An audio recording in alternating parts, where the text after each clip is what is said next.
কোনে আৰু ষ্টেটৰ পৰা কি কৰিছে? একো ৰেভিনিউ আপোনাৰ একো নাই আৰু ৰেভিনিউ আপুনি মোক টেক্স উঠাব দিয়ক। তাৰমানে আৰু এটা কথা মই বুজি পোৱা যিমান কথা ক'লে একেলগে চব লোনেই নাই। আপোনাৰ আৰু নন লোনো শুনক, নন লোনত বছৰি যে অৰুণোদয় দিছো সেইটো নন লোন, মাইক্ৰ' ফাইনেন্সৰ যে টকা ঘূৰাই দিছো এইটো নন লোন, লখিমপুৰত যে মেডিকেল কলেজ বনালো সেইটো নন লোন, গুৱাহাটীত যে এতিয়া আৰু এখন দ্বিতীয় মেডিকেল কলেজ হ'ব গৈ আছে এখন নন লোন, আপোনাৰ যে বৰপেটা তেজপুৰ এইবিলাক যে আমাৰ দুনিয়াৰ মেডিকেল কলেজ, ৰাতাবাৰীত মেডিকেল কলেজ হ'ব নন লোন। চ' নন লোনৰ লিষ্টখন হ'ল 55,000 crore। এজি ৰিপৰ্ট মুঠ ঋণটো চৰকাৰ দিনত কিমান হ'লগে? এই চৰকাৰৰ দিনত আপোনাৰ দিনত কথা নাই। আৰে মইতো লোন আৰু ল'ব গৈ আছো, লোনটোতো মই মানে এই 7 মাহত কিমান হ'লগে? আৰু ল'ম। বহক না নহয় শুনি লোৱা। এই বছৰ মই ল'ম 14,000 কোটি টকা লোন। এই বছৰ ভাৰত চৰকাৰে মোক ল'ব অনুমতি কৰিছে আৰু অসম বিধানসভাই মোক অনুমতি দিছে 16,000 কোটি এতিয়ালৈকে টকা। কিমান হ'ল? এতিয়া 7,500 হ'ল। কিমান 7,500। আৰু এই বছৰ এই বিধানসভাই মোক অনুমতি দিছে লোন ল'বলৈ 16,000 কোটি টকা। মই এই বছৰ লোন ল'ম 14,000 কোটি টকা আৰু 2,500 কোটি টকা মই ঘূৰাই দিম আৰু মই গৌৰৱেৰে সৈতে ল'ম, কোনো প্ৰব্লেম নাই, with lot of courage and conviction. আৰু অহা বছৰ মই ল'ম 18,000 কোটি টকা, তাৰ পিছৰ বছৰ মই ল'ম 22,000 কোটি টকা লোন। কাৰণটো কি? I will grow' GDP in that way. আজি যিসকলে ইয়াতে ইকনমিক্সৰ ওপৰত ইণ্ডিয়াৰ ৰিজাৰ্ভ গোটেই ছিষ্টেমটোৰ ওপৰত ষ্টাডি কৰা নাই তেওঁলোকে এই কথাটো কৈ আছে। ভাৰত চৰকাৰে লোন লৈ আছে GDPৰ 40%, আমি লৈ আছো GDPৰ 19%। আজি ইয়াতে এতিয়া পাঞ্জাৱ চৰকাৰে লৈ আছে GDPৰ ওপৰত লোন, পাঞ্জাৱ চৰকাৰৰ GDPৰ ওপৰত লোন আছে, বেংগলৰ আছে 35%, মমতা বেনাৰ্জী। পাঞ্জাবৰ GDPৰ ওপৰত লোন আছে 52.5%, কংগ্ৰেছ গভৰ্ণমেণ্ট। আৰু ৰাজস্থানৰ GDPৰ ওপৰত লোন আছে 33%, অসমৰ GDPৰ ওপৰত লোন আছে 22%। We are the lowest in the country. ইয়াত প্ৰশ্নটো হ'ল আপোনালোকে সম্পদটোক ফ'কাছ কৰা নাই যে প্ৰত্যেক বছৰে যেনেকে ৰিলায়েন্সৰ 6 লাখ কোটি টকা লোন আছে, ইনকাম আছে 100 লাখ কোটি টকা। এই বছৰ আমাৰ যদি ভগৱানে কৰে বাৰ্ষিক উৎপাদন আমি 4,15,000 কোটি টকা চুমগৈ, নহ'লেও 4,10,000 কোটি টকা, highest in all last 10 years। তাৰ বিপৰীতে এইখন অসম বিধানসভাই মোৰ যিমান দূৰ মনত আছে, অখিল গগৈ ডাঙৰীয়া উপস্থিত আছিল এইখন বিধানসভাত, ইউ হেভ এলাউড আছ to take 3.5% of the loan. আপোনালোকে আমাক এলাউ কৰিব, আপোনালোকে বাহিৰত প্ৰশ্ন কৰিব, এইটো কেনেকুৱা ধৰণৰ কথা? কাটমোচন আনক, আপোনালোকে আনিব লাগিছিল যে ডোন্ট টেক 3.5%, টেক 3%, টেক 2.5%। আপোনালোকেতো আনা নাই। এতিয়া you are all party to date decision যে FRBM আইনত আপোনালোকে কৈছে যে উই কেন টেক 3.5%। আৰু অসমৰ টোটেল ইনভেষ্টমেণ্ট আমি যি কৰোঁ, loan is a small percentage. এই বছৰ আমি খৰচ কৰিম 1 লাখ কোটি টকা, ৰাফলি 1 লাখ কোটি টকা নহ'লেও 96,000 কোটি টকাটো কনফাৰ্ম আমি এই বছৰ খৰচ কৰিমেই। Out of 96,000 crores, our loan is just 14,000 crore, very less. আপুনি যে এতিয়া RIDF-ৰ কথা কয় যে মোক ইয়াত RIDF দিয়ক, সেইটো লোন হয়। তো চব MLA কৈ দিয়ক যে on morality will not take RIDF loan. যিসকলে লোনৰ অবজেকশ্যন কৰি আছে তেওঁলোকে কৈ দিয়ক যে মোৰ সমষ্টিত RIDF মই নলওঁ, because that is a scheme from loan. আজি আপোনালোকে এতিয়া ৱৰ্ল্ড বেংকৰ, ADB-ৰ যিমান কাম আপোনালোকৰ সমষ্টিত হৈ আছে চব ৱৰ্ল্ড বেংকৰ লোনে হয়তো। আৰু লোনটো আমি ল'ব পাৰিছো ক'ত? সম্পদৰ ওপৰত, নহ'লে মানুহে এনেই লোন দিয়ে নেকি? এতিয়া মানুহে ইয়াত এনেকুৱা কৰিছে কোনোবাই দোকান এখন পাতি থৈছে, গৈ লোন লৈ থাকিব পাৰি, কয় মূৰৰ ওপৰত কিমান লোন বাঢ়িছে। এভৰি ইয়াৰ লোন কমি গৈ আছে, কিহৰ কাৰণে? আমাৰ GDP-টো বাঢ়ি গৈ আছে। আমি লোন ঘূৰোৱাৰ কেপাচিটি বেছিকৈ ঘূৰাই আছো। যি 5 বছৰ আগত অসম গভৰ্ণমেণ্টে 700 কোটি ঘূৰাইছিলে, এতিয়া আমি 2,000 কোটি ঘূৰাইছো, এণ্ড উইথ বল্ডলি ঘূৰাই আছো। We are not feeling any pain. এতিয়া পাৰ কেপিটেল লোন কিমান হৈ আছে এতিয়া? না, পাৰ কেপিটা লোনটো কমি গৈ আছে, কাৰণ পাৰ কেপিটাটো বাঢ়ি গৈ আছে। আজিৰ দিনটোত কিমান? মই একজেক্টলি মই কুইজ কৰিব বুলিতো অহা নাই, কিন্তু মই এইটো কথাই কৈছো যে Assam government is comfortable in taking the loan. AG ৰিপৰ্টত আহিছে এইবাৰ যে টেক্স GDP ৰেচিঅ' অসমত ষ্টেবল।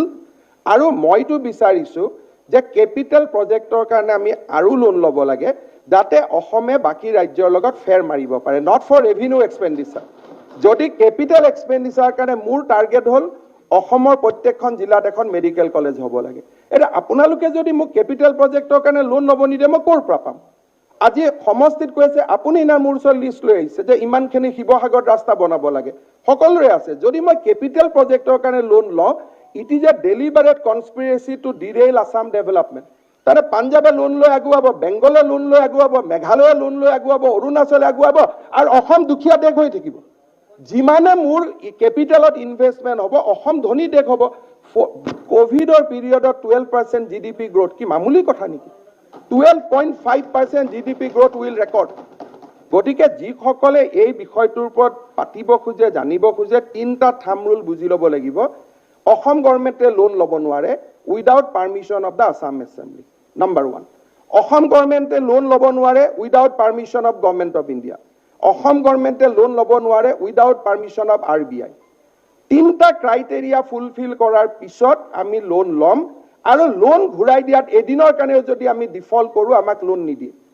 সো আমি সব আমাৰ অব্লিগেশ্যন মিট আপ কৰি আছো আৰু আমাৰ প্ৰত্যেক বছৰে we are A growing economy today আৰু এতিয়া যদি কোনোবাই কয় যে অসম আৰু এবাৰ দুখীয়া হৈ যাওক 70 বছৰত 3খন মেডিকেল কলেজ হৈছিল কৰিব পৰা নাছিল বিকজ অফ দিছ কনজাৰভেটিভ এটিচিউড so we have change the government policy people has voted us for that যে তোমালোকে কাম কৰা কেপিটেল প্ৰজেক্ট আজি অসম মালা মই ক'ৰ পৰা আনিম এতিয়া আমি দুটা স্কিম লৈছো যে ধুবুৰীৰ পৰা চিলাপথাৰলৈকে আমি যদি এটা স্পেচিয়েল ইকনমিক কৰিডৰ বনাও ৰাস্তা বনাও গোহাই কমল আলিটোক লৈ 2 ঘণ্টা সময় আমি চিলাপথাৰত গৈ কম কৰি সময় যাব পাৰিম ধুবুৰীৰ পৰা যদি আমি চিলাপথাৰলৈকে ডাইৰেক্ট গোহাই কমল আলিটো বনাও তেতিয়াহ'লে travel time will be reduce by 2.5 hours তাৰ কাৰণে যদি মোক 10,000 কোটি টকা লোন ল'ব লাগে মই কিয় নলম যোগী আদিত্যনাথে 55,000 কোটি টকা লোন লৈছে মমতা বেনাৰ্জীয়ে লৈছে কেৰালাই লৈছে আটাইতকৈ লেফটি চৰকাৰ কেৰালা আছে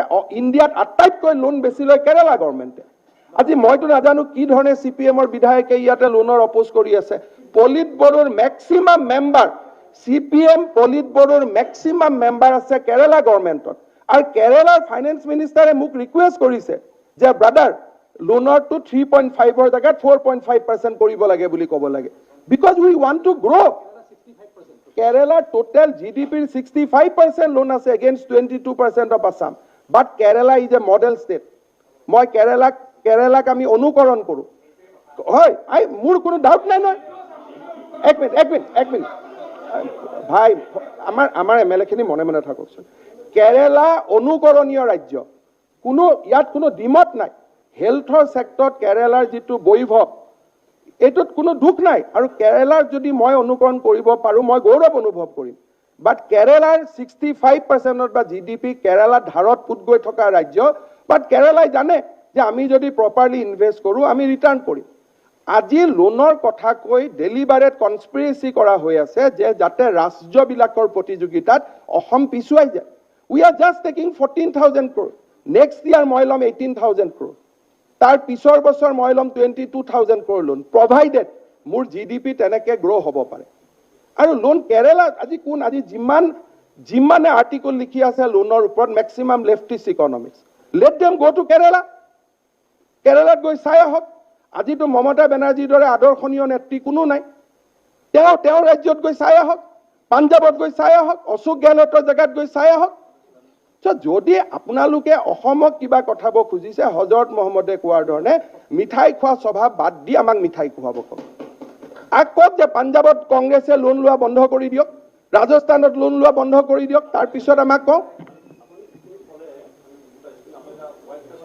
হোৱাইট পেপাৰ কি মই মুখে দিয়ে কৈ আছো আৰু দি দিম ঠিকে কৈছে অসমৰ মুখ্যমন্ত্ৰী হিচাপে আগৰবাৰ কংগ্ৰেছ চৰকাৰৰ ওপৰত যে হোৱাইট পেপাৰ উলিয়াইছিলে এতিয়াও এখন উলিয়াই দিম হোৱাইট পেপাৰ 100% এইটো সদনত ক'লে আপুনি একদম মই এটুকে ক'লো যে অসমৰ মুখ্যমন্ত্ৰী হিচাপে মই গৌৰৱ অনুভৱ কৰো যে মই আজি 14,000 কোটি টকা লোন লোৱাৰ ক্ষমতা মোৰ হ'লগৈ তাৰমানে জিডিপি তেনেকে গ্ৰ' হৈছে 3.5% পাৰ্চেণ্টেজত মোৰ বঢ়া নাই আজি 3.5% এনুৱেলি যিটো মই লোন ল'ব পাৰো যিটোৰ পৰিমাণ তৰুণ গগৈৰ দিনত 6,000 কোটি টকা আছিল আজি আমি 14,000 কোটি পালোগৈ this is a development index যে আমি গ্ৰ' কৰি আছো যে ইমানখিনি কাৰণ উই হেভ নট ব্ৰিজ 3.5% 3.5%ৰ ভেলু তৰুণ গগৈৰ দিনত 6,000 কোটি আছিল আজি 3.5%ৰ ভেলু 14,000 কোটি টকা হ'ল we should be feel proud we should be feel privilege যে আমি অসমৰ ইকনমি এনেকৈ গ্ৰ' কৰিছে।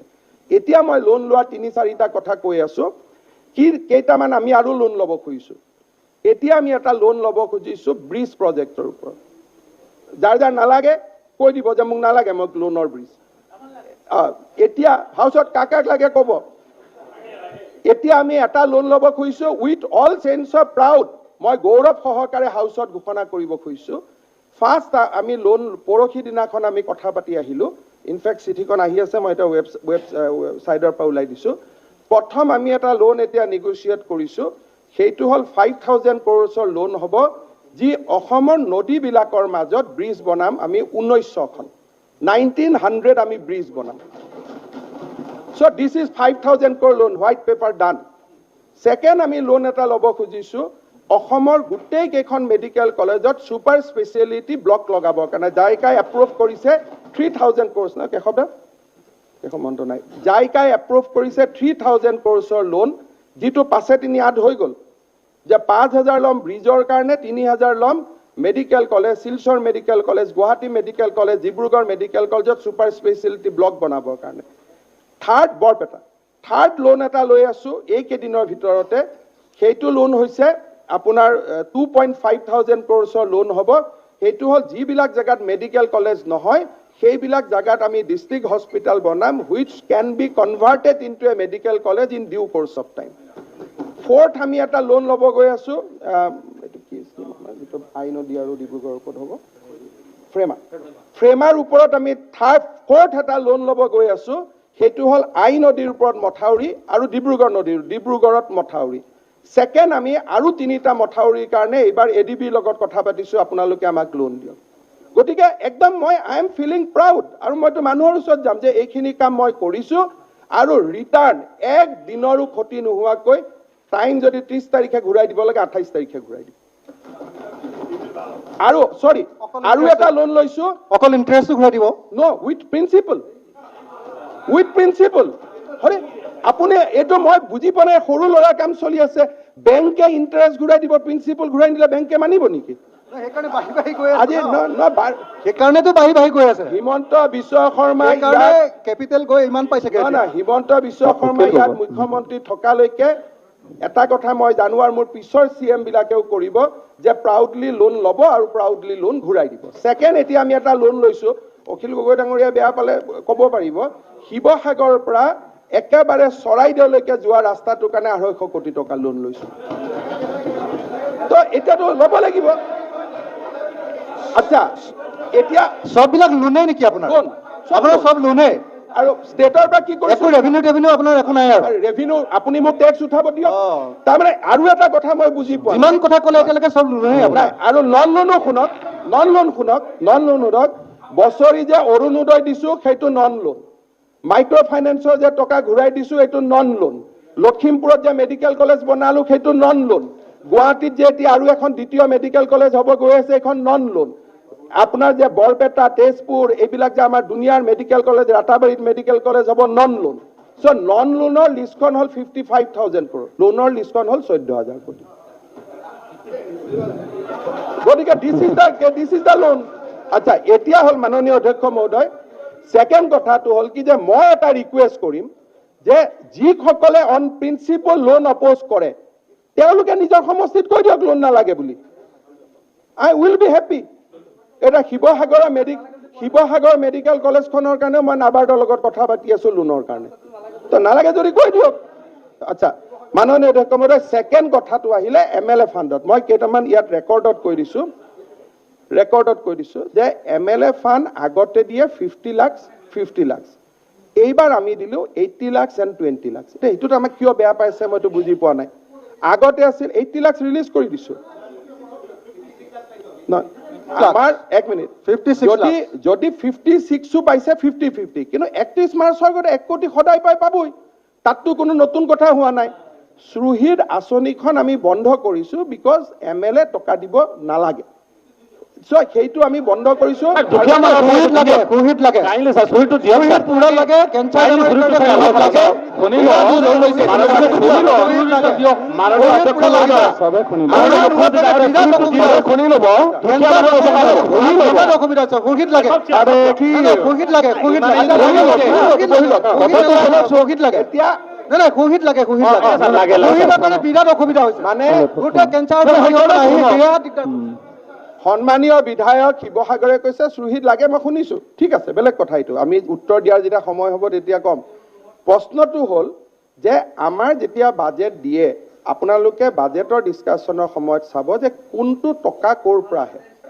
অসমৰ এই বছৰৰ 1,27,000 কোটি টকা বাজেটত, আৰু 1,27,000 আমাৰ ডিপাৰ্টমেণ্টে খৰচ কৰিব নোৱাৰে, উইল গ' নিয়াৰ 96,000 crores। Component of loan is just 14,000 crores। আৰু কেৰেলা বা আন ৰাজ্যতকৈ বহুত কম। সেইকাৰণে মই হাউচক এটা প্ৰপ'জ কৰিব খোজো, let there be a 5-member committee of house. আপোনালোকে কৰ্ণাটকত যাওক, অন্ধ্ৰপ্ৰদেশত যাওক, কেৰেলাত যাওক, এই ডিবেটটো চেঞ্জ হ'ব লাগে। তাৰে বিত্তমন্ত্ৰীসকলৰ লগত কথা পাতক যে আপোনালোকে কিয় এনেকৈ লোন লৈছে। মই ভাবোঁ তেতিয়া আপোনালোকৰ মনটো ক্লিয়াৰ হৈ যাব। চ' মই প্ৰথম প্ৰপ'জ কৰোঁ যে team of assembly should visit Kerala, A team of assembly should visit Punjab. আমি লিষ্ট দি দিম যি আমাতকৈ বহুত বেছি লোন, 52। আজি অৰুণাচল গভৰ্ণমেণ্টৰ এতিয়া লোন হৈছে 48% অফ GDP। তো আপোনালোকে তেতিয়া মাইণ্ডটো ক্লিয়াৰ হ'ব যে কেপিটেল প্ৰজেক্টৰ কাৰণে কোনোবাই যদি লোন নলয়, মেঘালয়ৰ হাতত যদি আজি 15,000 কোটি টকা বেছি পৰি যায়, বেংগলৰ হাতত যদি 30,000 কোটি টকা বেছি পৰি যায়, আৰু অসমৰ যদি হাতত সেই 14,000 কোটি টকা নপৰে, যে নোচনেলি কাবাৰ মূৰৰ ওপৰত কোনো মানুহেতো ঘূৰাই দিব নালাগে, চেণ্ট্ৰেল গভৰ্ণমেণ্টে ৱেভ কৰি দিয়ে যেতিয়া দৰকাৰ হয়। কোনোবা ষ্টেট গ'লে স্মল স্কেলত স্মল ছেভিংছৰ পৰা বেংগলৰ লোন আছিল 10,000 কোটি টকা। বিধায়কসকলে প্ৰশ্ন সোধে মূৰৰ ওপৰত ধাৰ, মূৰৰ ওপৰত ধাৰ। One fine morning central government wave যে ঘূৰাই দিব নালাগে। কাকোতো পাব্লিকৰ পৰাতো এইটো টকা তোলা নহয় যে তোৰ মূৰৰ ওপৰত ইমান টকা তই ঘূৰাই দে বুলি। এতিয়া আপোনালোকে আৰু এটা অদ্ভুত প্ৰপজিশ্যন আনি আছে যে ৰেভিনিউ বঢ়াব লাগে। তো মই এটা ক'ৰ পৰা ৰেভিনিউ বঢ়াওঁ? অসমত যদি আপোনালোকে ৰেভিনিউ বঢ়াব কয়, আমাৰ দুখীয়া মানুহৰ ওপৰত আপোনালোক বিং ফিলচফি অফ লেফটিষ্ট, আপোনালোকে যদি ক'ব খোজে যে টেক্সেশ্যন বঢ়াই দিয়ক, তাতকৈ দুখৰ কথা কি থাকিব পাৰে? মই এইটো কথা বুজি পিনে আপোনালোকে মোক চেলেঞ্জ কৰি আছে যে ৰেভিনিউ কিয় নাবাঢ়ে? বাঢ়িব। এতিয়া আমি মাটিৰ ওপৰত খাজানা নলওঁ, তো ল'ব লাগিব। এতিয়া আজি আমাৰ ওপৰত আমাৰ টেক্সেশ্যন যিটো ৰেট, পেট্ৰলৰ টেক্স অসমত আটাইতকৈ কম ভাৰতৰ ভিতৰত, তো বঢ়াব লাগিব। আজি আমি যদি মানুহক টেক্সেশ্যনটো কম ৰাখিছোঁ, অপজিশ্যনে আমাক কিয় প্ৰভোগ কৰি আছে টেক্স লগাবৰ কাৰণে? ৰেভিনিউটো বেলেগ একো নাই। ৰেভিনিউ অসম গভৰ্ণমেণ্টৰ 3টা ৰেভিনিউ, এটা হ'ল লেণ্ড, এটা হ'ল পেট্ৰল, ডিজেল, মদ। আমিতো অকল এই 5টাই ৰেভিনিউ লগাব পাৰোঁ, বাকীটো একো ৰেভিনিউ লগাব নোৱাৰোঁ। আমাৰ হাতত মাত্ৰ 5টা ৰেভিনিউ পাৱাৰ, মাটিৰ খাজানা, ষ্টাম্প এণ্ড ৰেজিষ্ট্ৰেশ্যন, এটা ব্লক। আনটো ব্লক হ'ল এক্সাইজ, আনটো ব্লক হ'ল আমাৰ পেট্ৰল, ডিজেল, আৰু নহ'লে ASTC টিকেটৰ দাম বঢ়াব লাগিব। এতিয়া ASCBয়ে প্ৰত্যেক বছৰে আমাৰ পৰা 2,000 কোটি টকা লয়, আমি দিওঁ। নিদিলে টেৰিফ বঢ়াব লাগিব, পাব্লিকে দিব লাগিব। সেইকাৰণে আজি যদি অপজিশ্যনে কয় মই যেনেকৈ মিলাই আছোঁ উইদাউট টেক্সেশ্যন, আপোনালোকে যদি কয় টেক্স লগাওক, এইটো কেনেকৈ হ'ব? ৰেভিনিউ বঢ়াওক মানে কি? ৰেভিনিউ বঢ়াওক মানে টেক্স লগাওক। সেইটো কোনেও কোৱা নাই, আপুনি এনে জাপি দিছে। আপুনিয়ে কৈ আছে ৰেভিনিউ এক্সপেন্ডিচাৰ বেছি আপুনিয়ে দেখোন কৈ আছে ৰেভিনিউ এক্সপেন্ডিচাৰ বেছি হৈ আছে। আচ্ছা, ৰেভিনিউ আচ্ছা এগেইন আমি বঢ়াবলৈ কোৱা নাই। যদি ৰেভিনিউ এক্সপেণ্ডিচাৰ মই কমাব লাগে, তেতিয়া মই ত্ৰিপুৰাৰ দৰে হ'ব লাগিব, দিয়ে চেণ্ট্ৰেল গভৰ্ণমেণ্টৰ সমান দিব নালাগিব। লোনটো মই ক'লো নহয়, লোনটো আপোনাৰ কাৰণে লৈ আছো। আপুনি RIDF-ৰ স্কিম পাই আছে, আপোনাৰ কাৰণেহে লোন লৈ আছো। আজি যদি আপোনালোকে যিসকলে লোনৰ বিৰোধিতা কৰে, তেওঁলোকে মিঠাইটো খোৱাৰ বেলেগক এডভাইচ দিয়াৰ আগতে নিজে মিঠাইটো এৰক যে আমাৰ সমষ্টিত লোন লোৱা একো স্কিম নিদিব। কৈ দিয়কচোন, let that be a beginning, যে মোৰ পলিটিকেল পাৰ্টিটো একো লোন নলয়। আমি কংগ্ৰেছ হাইকমাণ্ডক ৰিকুৱেষ্ট কৰিম যে ৱৰ্কিং কমিটিয়ে ৰিজলিউশ্যন ল'ব, নো কংগ্ৰেছুৱেল ষ্টেট উইল টেক লোন। আৰে পাঞ্জাব লোন লৈ আগুৱাই যাব। শুনক, পাঞ্জাব লোন লৈ ৰাজ্যখনৰ অৰ্থনীতিৰ বিষয়ে কিবা এটা কওঁতে আপুনি সেইটোক ডাইভাৰ্ট কৰি নি মই এতিয়া ডাইভাৰ্ট কৰিব লৈছে। আচ্ছা, এতিয়ালৈকে ৰ'ব, অৰ্থনীতিৰ ওপৰত আলোচনা কৰোঁতে 91ত কোনে কংগ্ৰেছ গ'ল, কোনে বিজেপিত গ'ল, সেইটো ডাইভাৰ্চন নহয়। কোনে কংগ্ৰেছৰ টিকট নাপাই ক'ত গ'ল, সেইটো ডাইভাৰ্চন নহয়। তেতিয়াহ'লে এতিয়া গতিকে যেতিয়া বালিলৈকে যি পাত পৰিব শৰ সেইটো শুকৰিবলৈকে একেপাতে পৰিব, সেইটো কেনেকে বেলেগ পৰিব? আজি ঘটনাটো হ'ল যে আমি মোৰ কথাটো হ'ল মই এটা কনষ্ট্ৰাকটিভ আপোনাক ছাজেশ্যন দিম যে বেলেগ ষ্টেটবিলাকতো গৈ কথা পাতক যে অসমে কিবা অদ্ভুত কাম এটা কৰি আছে নেকি। মনোৰঞ্জন দাস ডাঙৰীয়াৰ নেতৃত্বত এটা কমিটি ফৰ্ম হওক 5 জনৰ টিম এটা আৰু গৈ পেলাই মই প্ৰস্তাৱে স্পীকাৰে কৰিব কেৰেলাত গৈ চাই আহক তো আৰু বেংগলত যাওক অখিল গগৈৰ নেতৃত্বত, গতিকে টিমটো ভাল হৈ যাব। গতিকে অধ্যক্ষ মহোদয় মই আপোনাক অসমৰ ৰাইজক মই এটা আশ্বাস দিব খুজিছো যে our borrowing is within limit, interest and principal payment we are doing diligently, আৰু অসমৰ লোন ইণ্ডিয়াৰ কণ্টেক্সটত আটাইতকৈ কম by the percentage of GDP। Sir আমি কিন্তু এইখিনিৰ ওপৰত স্কিম পোৱা নাই। আপোনালোকে যিহেতু এটা হোৱাইট পেপাৰৰ কথা কৈছে, মই অহা সেশনত এটা হোৱাইট পেপাৰ আপোনালোকৰ আগত দিম য'ত গম পাব যে ভাৰতৰ ভিতৰত আটাইতকৈ অসমৰে কম। হৈ গ'ল, এইটো ইমান চিম্পল কথা। পাৰ কেপিটাও বাঢ়িছে যোৱা 5 বছৰত। স্যাৰ ইয়াত লুকাবলগীয়া আপোনালোকে একচুৱেলি কিয় খুজি আছে মই নাজানো। মই কৈছো, মই তাৰ বেকগ্ৰাউণ্ড কওঁ। 3 বছৰ আগত দেৱব্ৰত শইকীয়া ডাঙৰীয়াই কৈছিলে যে ইকনমিক ষ্টেটিষ্টিক্সৰ ৰিপৰ্টখন আজিকালি বাজেটৰ লগত নাহে। তেখেতৰ পৰামৰ্শ শুনি লাষ্ট 3 বছৰ আমি বাজেটৰ লগত সদায় ইকনমিক ষ্টেটিষ্টিক্সৰ নেশ্যনেল পৰিসংখ্যাটো দি দিওঁ।